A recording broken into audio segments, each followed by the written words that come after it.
কি হলো মামা শ্বশুর, খাচ্ছেন না যে? খাবারটা কি পছন্দ হচ্ছে না আপনার? আমি তো কত কষ্ট করে না রান্নাটা করলাম। বৌমা, শুধু কি ডাল আর শাক, আর কিছু নেই? আসলে ডালে আমার অ্যালার্জি আছে তো তাই। কি যে বলেন না মামা, আপনাদের মতো বয়স্ক মানুষদের উচিত সবসময় ডাল ভাত আর সবজি খাওয়া। মাছ মাংস থেকে দূরে থাকাই আপনাদের জন্য উত্তম। বুঝেছেন আমার কথা? নিন নিন মামা, তাড়াতাড়ি খাবারটা খেয়ে নিন, একটু খাবারও যেন নষ্ট না হয়। আমি কিন্তু এগুলো একদম পছন্দ করি না। আর সব থেকে বড় কথা হচ্ছে, এগুলো আমাদের ঘরে যে রান্না হয়েছে এটাই অনেক বেশি। আমি সবসময় শাক পাতাই রান্না করি, আজ শুধু ডাল রান্না করলাম। হ্যাঁ বৌমা, তুমি ঠিক কথাই বলেছো। আমাদের মতো বড় মানুষদের কম খাওয়াই সব থেকে ভালো। তবু বৌমা, যদি কিছু আমার জন্য রান্না করতে তাহলে খুবই ভালো হতো। প্রায় 1 বছর পর তোমাদের এখানে বেড়াতে এলাম, তাই বলছিলাম আর কি, একটু যদি ভালো মন্দ। এই বয়সে তো খাই খাই করবেন না তো মামা, বেশি খেলে আবার পেট গরম হতে পারে আপনার। শুনুন মামা, আপনি যদি এই খাবারগুলো না খেতে চান তাহলে আমাকে দিয়ে দিন, আমি রাতের খাবারের জন্য এগুলো রেখে দেব। আর আপনাকে যে ডাল আর শাকটা দিলাম সেটি আমাদের 2-3 দিনের খাবার, বুঝেছেন আপনি? আজকে কি থাকবেন নাকি আজকেই চলে যাবেন মামা?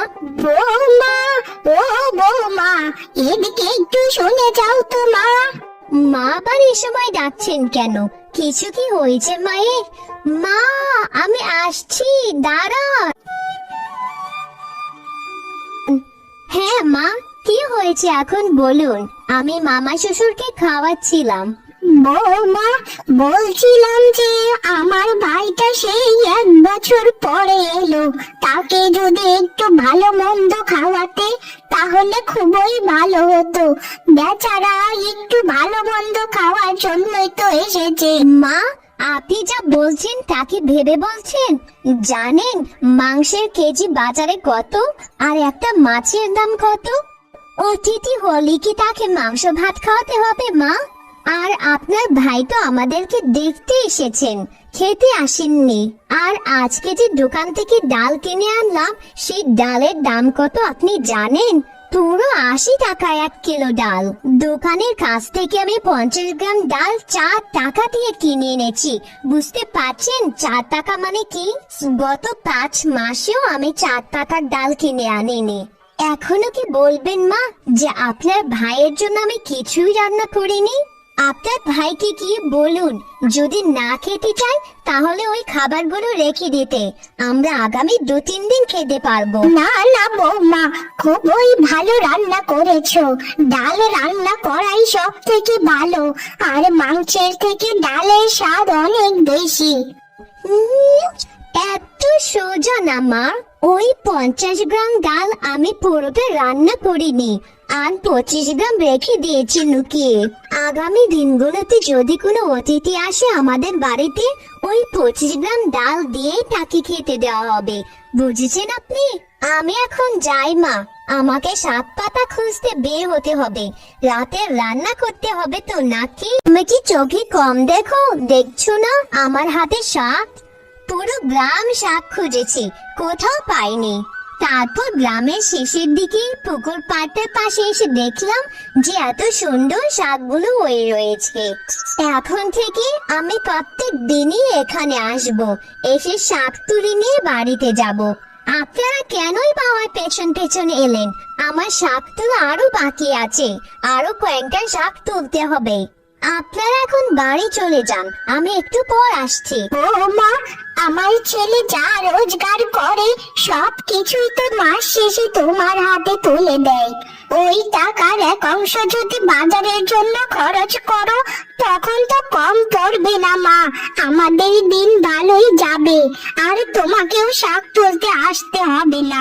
মা, জীবনে এত কিপটেমি করলে কি হবে বলো তো? আমরা তো একদিন মরেই যাব, এত কিপটেমি করে কি লাভ? সংসারটা আমি চালাই, বুঝছেন মা? আপনাদেরকে এত বুঝতে হবে না। আর ওই টাকাগুলো আমি জমাচ্ছি, আমাদের ভবিষ্যৎ আছে না। আর আমাকে একটু কিপটে বলবেন না মা। ক্ষমা করো বৌমা, ভুল বলে ফেলেছি। তুমি তো অনেক ভালো মেয়ে, তুমি কিপ্টে হতে যাবে কেন? এখন চলো মা, বাড়িতে চলো। যে শাকগুলো তুলেছো সেগুলো দিয়ে আমাদের দুদিনের খাবার হয়ে যাবে, আর তুলতে হবে না। আপনারা যান মা, আমি একটু পরে যাব। আমার আরেকটা জায়গায় যেতে হবে। আরো কিছু শাক আমি দেখেছি, এগুলো দিয়ে দুদিন চালিয়ে নেব, তারপর আবার তো ওখানে আসতে হবে নাকি? সংসার চালানো এত সোজা নয় মা। আমাকে সকালে একবার চিন্তা করতে হয়, রাতে একবার চিন্তা করতে হয়। বিনুর মা, ও বিনুর মা, ঘরে আছো নাকি? আমার যে পাওনা একটা টাকা তাড়াতাড়ি দাও। তুমি সেই 10 দিন ধরে আমাকে ঘোরাচ্ছ, আমার টাকাটা তাড়াতাড়ি দাও বলছি। বিনুর মা, ও বিনুর মা, ঘুমিয়ে গেছো নাকি? তাড়াতাড়ি এসো, এসে টাকাটা আমার দিয়ে যাও। কি সর্বনেশে কথাবার্তা গো! তুমি এই রাত্রিবেলা কেন এসেছো বলো তো? এখন জানো কয়টা বাজে? রাত্রির 12টার সময় এসেছো ধারের 1 টাকা নিতে। তোমাকে তো সেদিনই আমি বলেছি যে 1 টাকা ভাঙতে দেয় না, দেয় না। তুমি কি আমার কথা শুনতে পাওনি? ও, 1 টাকা কি টাকা নয়, টাকা কি গাছে ধরে? আবারে বাবা, তুমি কি আমার সাথে রাত্রিবেলা ঝগড়া করতে এসেছো?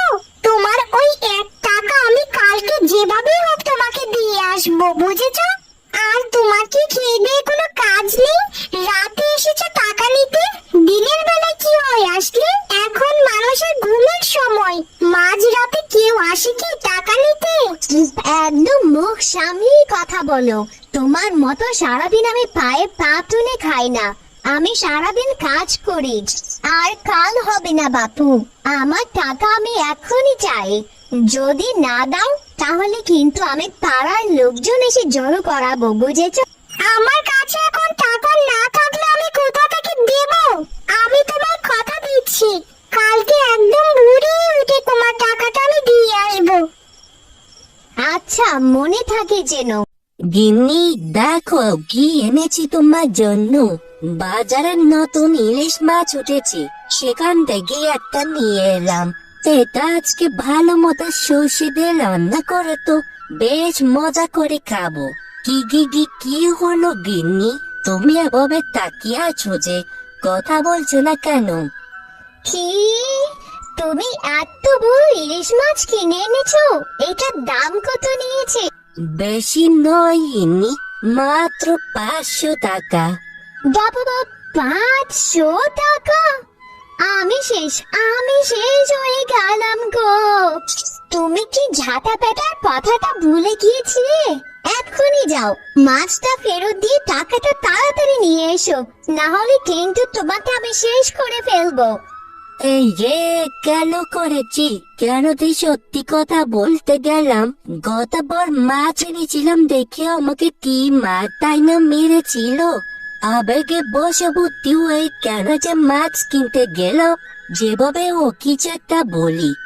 বাবা, হ্যাঁ গিন্নি, এই মাছটা তো আমি কিনে আনিনি। ও, তার মানে বলতে চাচ্ছো যে মাছটা তুমি কিনোনি? তাহলে কি তোমাকে ভূতে কিনে দিয়েছে? ওই যে আমার বন্ধু জেলে হারান আছি না, ওই আমাকে মাছটা এমনিতেই দিল, বলল পরিবার নিয়ে খাও গিয়ে ভাই। ওহো, আচ্ছা আচ্ছা, তাই নাকি? তাহলে তো খুবই ভালোই হয়েছে। সেটা তো আমাকে আগে বলবে নাকি? আমি তো আবার তোমাকে কত বকাঝকা করলাম। হারানকে বলে দিও যে তোমার ভাবি তোমাকে ধন্যবাদ জানিয়েছে। দাও দাও, মাছটা আমার হাতে দাও। আজকে খুব ভালো মতো ইলিশ মাছ দিয়ে ভাত খাবো। মানুষের দেওয়া কিছু খেলেই ভালো লাগে, নিজে জিনিস খরচ করতে একদম ভালো লাগে না। তা গিন্নি, আজকে পেট ভরে আমরা খাবো। বড্ড বাঁচা বেঁচে গেলাম বাবা গো, নাহলে আপনার মা। রান্না করছো মা, এত সুস্বাদু গন্ধ বের হয়েছে, কি যে বলবো তোমার। আর বলবেন না মা, আপনার ছেলের বন্ধু আপনার ছেলেকে একটা ইলিশ মাছ দিয়েছিল, সেই মাছটাই রান্না করছিলাম আর কি।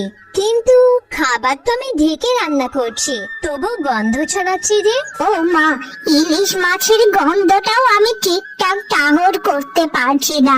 কতদিন ধরে আমি যে মাছ খাই না, তার হিসেব নেই। বৌমা, ইলিশ মাছের মাথা দিয়ে আজকে ভাত খাবো, আমার জন্য মাথাটা রেখো কিন্তু মা। ও আচ্ছা, সে দেখা যাবে খন। বাড়ির বাইরে থেকে সব দরজা জানালা বন্ধ করে দিন মা। পাশের বাড়ির মিনি বিড়াল এসে তারপর আমাদের খাবারগুলো খেয়ে ফেলতে পারে। যান যান মা, এখনই দরজা জানালাগুলো বন্ধ করে দিন। আর মা, আপনার ছেলেকে গিয়ে বলুন যে গোসল করে তারপর খাবার খেতে আসতে। আপনিও যান মা, গোসল সেরে খাবার ধরে ঠিক আসতে। আছে বৌমা, আমার যে কি খুশি লাগছে, আজকে ইলিশ মাছের মাথা দিয়ে ভাত খেতে পারবো। আমি এক্ষুনি গিয়ে সব দরজা জানালা বন্ধ করে দিচ্ছি মা, তুমি একদম চিন্তা করো না। ঠিক আছে মা, তাড়াতাড়ি যান, না হলে তো মিনি বিড়াল চলে আসবে।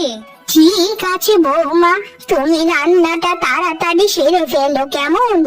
আচ্ছা মা, আর শুনুন মা, গোসল করার সাবান দিয়ে সাবধান, কিন্তু গোসল করবেন না, ওটা আগামী সপ্তাহে আমরা ব্যবহার করব। আপনি আপনার ছেলে এখন সাবান ছাড়াই গোসল করুন।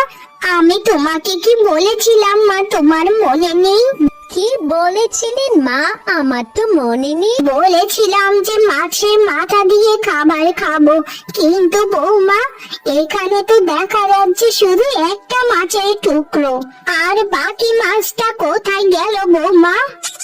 আমরা তো মোট 3 জন, একটা মাছের টুকরো দিয়ে কি হবে? কেন হবে না মা? একটা মাছের টুকরো কি 3টে ভাগ করা যায় না? একটা মাছের টুকরোই শুধু রান্না করেছি, আর বাকি মাছটা আমি উঠিয়ে রেখেছি, ওগুলো পরে খাবো। এইসব কি কথা বলছো তুমি বৌমা? এই মাছের টুকরোর পরিমাণটা এত ছোট যে আমি যদি নাক দিয়ে নিঃশ্বাস নেই, সেটা নাক দিয়ে ভেতরে ঢুকে যাবে। মাছের সুগ্রাণ পাচ্ছেন আপনারা, তবু কি হচ্ছে না? মাছ খেতে হবে কেন আপনাদেরকে?